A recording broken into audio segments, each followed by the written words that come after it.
Hello friends, welcome to coaching wala. I hope आप बहुत अच्छे होंगे। इस वीडियो में हम वैदिक काल से संबंधित क्वेश्चंस करेंगे। इसमें हम पार्ट 3 करने वाले हैं। ओके, और इससे पहले हमने 1 और 2 वीडियो में 30 क्वेश्चंस कंप्लीट कर लिए थे। ओके, इसमें हम बाकी के 30 क्वेश्चंस, टोटल 60 क्वेश्चंस कंप्लीट करने वाले हैं। ओके, तो यहाँ पर हमारा 31वां क्वेश्चन है, गायत्री मंत्र किस पुस्तक में मिलता है? तो गायत्री मंत्र आपका ऋग्वेद में मिलता है। तो ऑप्शन ए इसमें बिल्कुल करेक्ट होगा, ऋग्वेद में मिलता है। Question number 32।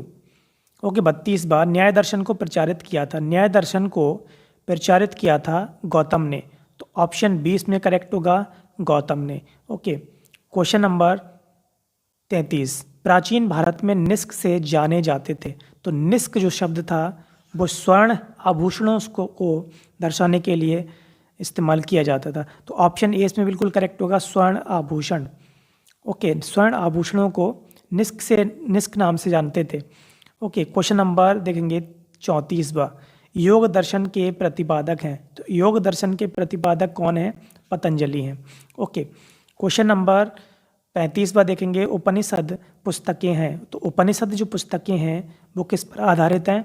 दर्शन पर आधारित हैं। तो ऑप्शन डी इसमें बिल्कुल करेक्ट होगा, दर्शन पर। क्वेश्चन नंबर 36वां देखेंगे, आरंभिक वैदिक साहित्य में सर्वाधिक वर्णित नदी है। तो सर्वाधिक वर्णित नदी जो है वो सिंधुपाल नदी है। ओके, तो ऑप्शन ए इसमें बिल्कुल करेक्ट होगा, सिंधुपाल। Question number 37। उपनिषद काल के राजा अश्वपति शासक थे। तो अश्वपति कहाँ के शासक थे? केकय के। तो ऑप्शन बी इसमें करेक्ट होगा, केकय के शासक थे। Question number 38। भारत के किस स्थल की खुदाई से लौह धातु के प्रचलन के प्राचीनतम प्रमाण मिले हैं? तो प्राचीनतम प्रमाण कहाँ से मिले हैं? अतरंजी खेड़ा से। तो ऑप्शन बी इसमें बिल्कुल करेक्ट होगा, अतरंजी खेड़ा। Question number 39। निम्नलिखित में से किसका संकलन ऋग्वेद पर आधारित है? तो ऋग्वेद पर आधारित है किसका संकलन?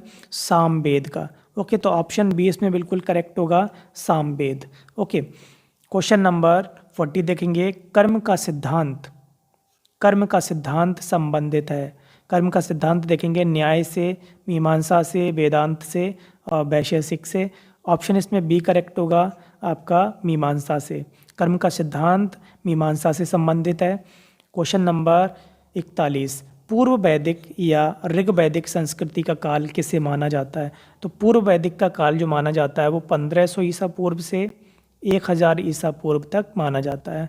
ओके, ऐसे ही उत्तर वैदिक काल का 1000 से 600 ईसा पूर्व माना जाता है। ओके, तो ऑप्शन इसमें कौन सा करेक्ट होगा?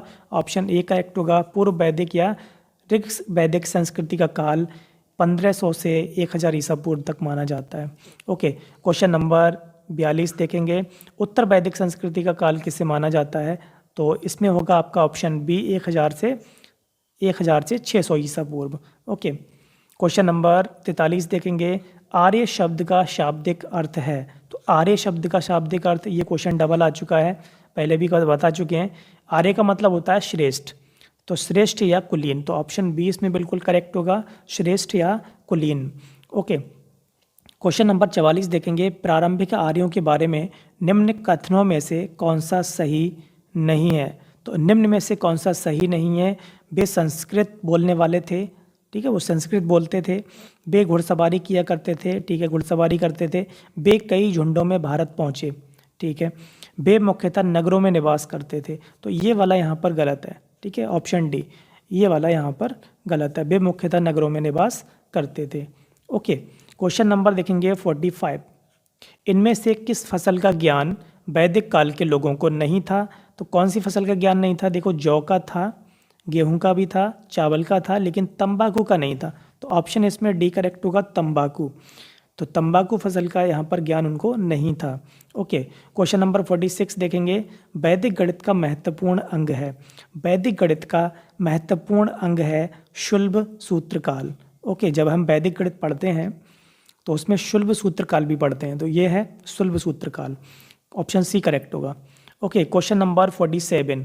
उत्तर वैदिक काल के वेद विरोधी और ब्राह्मण विरोधी धार्मिक अध्यापकों को किस नाम से जाना जाता था?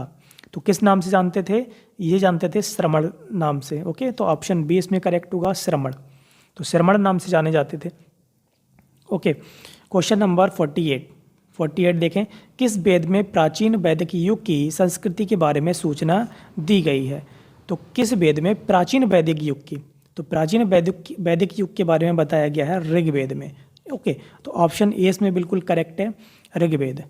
ओके, क्वेश्चन नंबर देखेंगे 49, निम्नलिखित में से उत्तर वैदिक काल में लिखे गए ग्रंथों का सही क्रम कौन सा है? तो उत्तर वैदिक काल में लिखे गए ग्रंथों का सही क्रम सबसे पहले क्या था? सबसे पहले देखिए, सबसे पहले वेद, उत्तर वैदिक काल में जो ग्रंथ लिखे गए थे, सबसे पहले वेद, उसके बाद में ब्राह्मण, उसके बाद आरण्यक, उसके बाद उपनिषद। ओके, उपनिषद। तो यहाँ पर ये ऑप्शन ए मैच कर रहा है, वेद, ब्राह्मण, आरण्यक और उपनिषद। ओके, क्वेश्चन नंबर देखेंगे 50। ओके, कौन से 3 वेद संयुक्त रूप से त्रयी या वेदत्रयी कहलाते हैं? तो त्रयी या वेदत्रयी किसे कहते हैं? ऋग्वेद, यजुर्वेद और सामवेद को मिला करके। तो ऑप्शन ए इसमें बिल्कुल करेक्ट होगा, ऋग्वेद, यजुर्वेद और सामवेद। इनको त्रयी या फिर वेदत्रयी कहते हैं इनको। ओके, क्वेश्चन नंबर देखेंगे 51, भारत के राज्य चिन्ह में प्रयुक्त होने वाले शब्द सत्यमेव जयते किस उपनिषद से लिए गए हैं? तो ये किससे लिया गया है? मुंडक उपनिषद। मुंडक उपनिषद। ओके, तो ऑप्शन ए इसमें करेक्ट होगा, मुंडक उपनिषद। क्वेश्चन नंबर देखेंगे 52, ऋग्वैदिक आर्यों का मुख्य व्यवसाय क्या था? तो मुख्य व्यवसाय क्या था इनका? इनका मुख्य व्यवसाय था पशुपालन। ठीक है, पशु पालते थे, पशुपालन इनका मुख्य व्यवसाय था। तो ऑप्शन बी इसमें बिल्कुल करेक्ट होगा, पशुपालन। ओके, क्वेश्चन नंबर 53 देखेंगे, भारतीय संगीत का आदि ग्रंथ कहा जाता है? तो आदि ग्रंथ किसे कहा जाता है? आदि ग्रंथ कहा जाता है सामवेद को। ओके, सामवेद में संगीत के बारे में लिखा गया है। ओके, सामवेद में संगीत के बारे में, और संगीत, और यजुर्वेद में किसके बारे में है? कर्मकांडों के बारे में।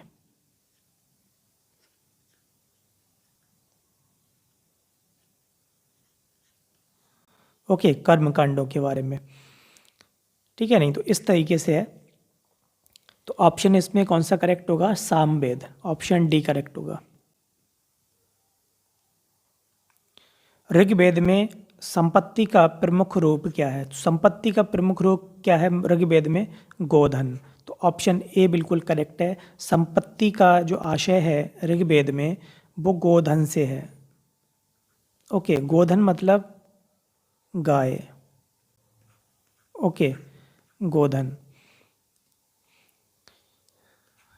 क्वेश्चन नंबर देखेंगे 55, ऋग्वेद के किस मंडल में शूद्र का उल्लेख पहली बार मिलता है? तो शूद्र का उल्लेख किस में पहली बार मिलता है? 10वें मंडल में। तो ऑप्शन डी इसमें बिल्कुल करेक्ट है, ऋग्वेद के 10वें मंडल में शूद्र का उल्लेख पहली बार मिलता है। क्वेश्चन नंबर देखेंगे 56, पुराणों की संख्या कितनी है? तो पुराणों की संख्या कितनी है? 18। तो 18 पुराण हैं टोटल। तो ऑप्शन ए इसमें बिल्कुल करेक्ट होगा।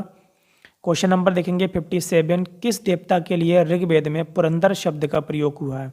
तो पुरंदर के लिए किसका प्रयोग, पुरंदर शब्द का प्रयोग किसके लिए हुआ है? इंद्र के लिए। तो ऑप्शन ए इसमें बिल्कुल करेक्ट होगा। ओके, क्वेश्चन नंबर 58, आर्य भारत में बाहर से आए और सर्वप्रथम बसे। तो सर्वप्रथम कहाँ बसे? पंजाब में। ओके, तो सबसे पहले कहाँ बसे? पंजाब में। तो ऑप्शन सी इसमें बिल्कुल करेक्ट है। क्वेश्चन नंबर देखेंगे 59। तो 59 में देखो, एक तरफ सूची दी हुई है वेद की और दूसरी तरफ यज्ञकर्ता। तो ऋग्वेद के जो ऋषि थे, ऋग्वेद के जो यज्ञकर्ता थे वो कौन थे? होता या फिर होत्र। ठीक है, नहीं, होता या फिर होत्र। और यजुर्वेद के अथर्व। ठीक है, और सामवेद के उद्गाता या उद्गात्र, अथर्ववेद के ब्रह्मा। तो ऑप्शन इसमें ए करेक्ट होगा। ओके, ए का पहला, बी का दूसरा, सी का तीसरा और डी का चौथा। ओके, क्वेश्चन नंबर देखेंगे 60। शुल्ब सूत्र किस विषय से संबंधित है, संबंधित पुस्तक है। तो शुल्ब सूत्र हमने बताया था, पहले भी आ चुका है ये क्वेश्चन। ऑप्शन सी इसमें करेक्ट होगा, गणित से संबंधित है, वैदिक गणित से। ओके, तो वैदिक गणित में शुल्ब सूत्र होता है, तो ये गणित से संबंधित है। ऑप्शन सी इसमें बिल्कुल करेक्ट है। ओके, तो ये थे आपके 60 क्वेश्चन जो वैदिक काल से संबंधित थे। ठीक है, तो ये हमारे कंप्लीट हो चुके हैं 60 क्वेश्चन। ओके, तो इसी तरीके से आगे की वीडियोस देखने के लिए चैनल को सब्सक्राइब कीजिए। वीडियो अच्छी लगी हो तो लाइक कीजिए और बेल आइकन को प्रेस कीजिए, जैसे कि आपको हमारी नए वीडियोज़ के नोटिफिकेशन मिलते रहें। Thank you very much.